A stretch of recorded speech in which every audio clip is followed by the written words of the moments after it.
Selamat pagi Bapak Ibu Saudara-saudara yang diberkati oleh Tuhan. Mengawali hari baru yang masih Tuhan percayakan untuk kita tapaki, mari kita merenungkan sabda kebenaran firman Tuhan yang pada pagi hari ini terambil dari kitab Amos pasalnya yang ke-6 ayat 6 sampai dengan yang ke-9. Firman Tuhan berkata, "Yang minum anggur dari bokor dan berurap dengan minyak yang paling baik, tetapi tidak berduka karena hancurnya keturunan Yusuf.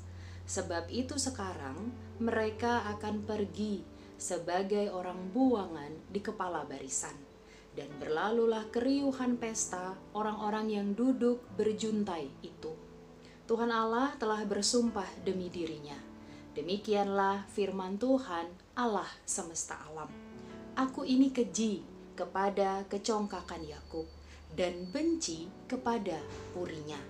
Aku akan menyerahkan kota serta isinya. Dan jika masih tinggal 10 orang dalam satu rumah, mereka akan mati." Demikianlah firman Tuhan. Bapak Ibu Saudara-saudara yang diberkati oleh Tuhan, berbicara soal ibadah, maka setiap orang punya persepsi masing-masing tentang apa itu ibadah. Ada orang yang ketika berbicara soal ibadah, maka menyangkutkannya dengan hubungan antara manusia dengan Tuhan. Tapi tidak dapat dipungkiri bahwa ada juga segelintir orang yang ketika berbicara soal ibadah hanya memperhatikan tampilan fisik atau busana apa yang akan dipakai untuk pergi atau turut ambil bagian dalam sebuah peribadahan. Bacaan firman Tuhan pada pagi hari ini mengajak kita untuk belajar dari pola hidup bangsa Israel ketika mereka ada di Betel.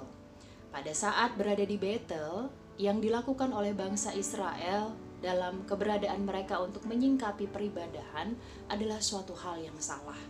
Ibadah yang seharusnya dijalani dengan kerendahan hati dalam sebuah sukacita di tengah persekutuan ternyata berubah drastis. Ketika bangsa Israel ada dalam sebuah peribadahan, mereka datang dengan menyombongkan diri dan kekuatan mereka masing-masing. Kebetulan pada masa itu situasi perekonomian bangsa Israel sedang sangat baik. Jadi ketika mereka ada dalam peribadahan, mereka datang untuk menyombongkan dirinya sendiri.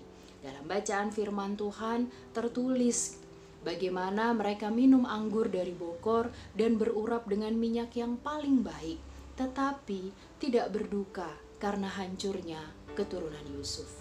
Jadi yang mereka pikirkan adalah bagaimana mereka bisa datang dalam peribadahan dan menyombongkan diri mereka satu dengan yang lain.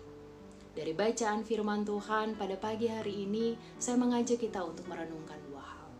Yang pertama, bicara soal peribadahan, maka yang harus kita tekankan adalah bagaimana peribadahan tersebut boleh berjalan dengan hati yang tertuju kepada Tuhan. Yang menjadi kata kunci adalah ketika kita beribadah, adakah kita beribadah dengan kerendahan hati, dengan satu pengakuan bahwa kita manusia yang dipenuhi dengan keterbatasan dan juga kerentanan. Karena sebetulnya dari peribadahan yang kita lakukan, kita harus merasakan bahwa kasih Tuhan menyelimuti kehidupan kita. Bahkan pertolongan yang daripada Tuhan memampukan kita melewati hari-hari yang masih Tuhan percayakan. Hal yang kedua yang patut kita renungkan bersama Bapak Ibu Saudara-saudara, mari kita mengevaluasi selama ini dalam peribadahan yang kita lakukan, baik itu secara pribadi, di tengah keluarga, ataupun di tengah persekutuan. Adakah kita bersehati untuk memuliakan nama Tuhan? Atau ternyata dalam peribadahan yang kita lakukan ternyata kita punya satu maksud yang terselubung, ingin menyombongkan diri, ingin mengutamakan diri sendiri, dan lain sebagainya. Dari apa yang bangsa Israel jalani, bahkan alami dalam kehidupan mereka. Karena niat hati peribadahan yang salah di hadapan Tuhan, maka Tuhan menjatuhkan hukuman yang berat bagi mereka. Di pagi hari ini ketika Bapak Ibu Saudara dan saya masih diberikan waktu untuk menapaki hari yang baru, mari memulainya dengan peribadahan yang tulus dari hati kepada Tuhan.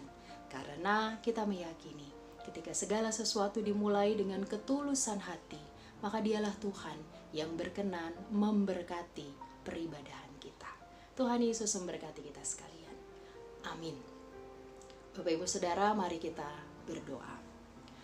Bapa kami yang bertata dalam kerajaan surga, terima kasih untuk cinta dan pertolongan Tuhan yang boleh kembali kami rasakan di pagi hari ini.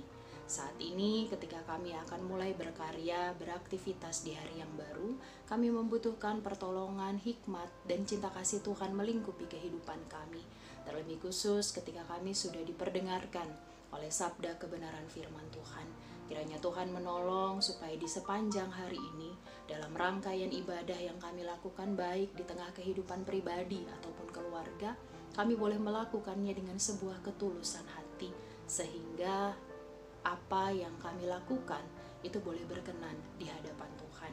Kami juga berdoa memohon Tuhan berkati kehidupan kami pribadi dan keluarga.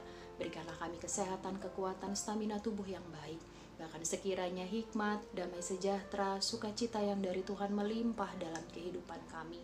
Sehingga di sepanjang hari ini kami dimampukan untuk terus mengucap syukur.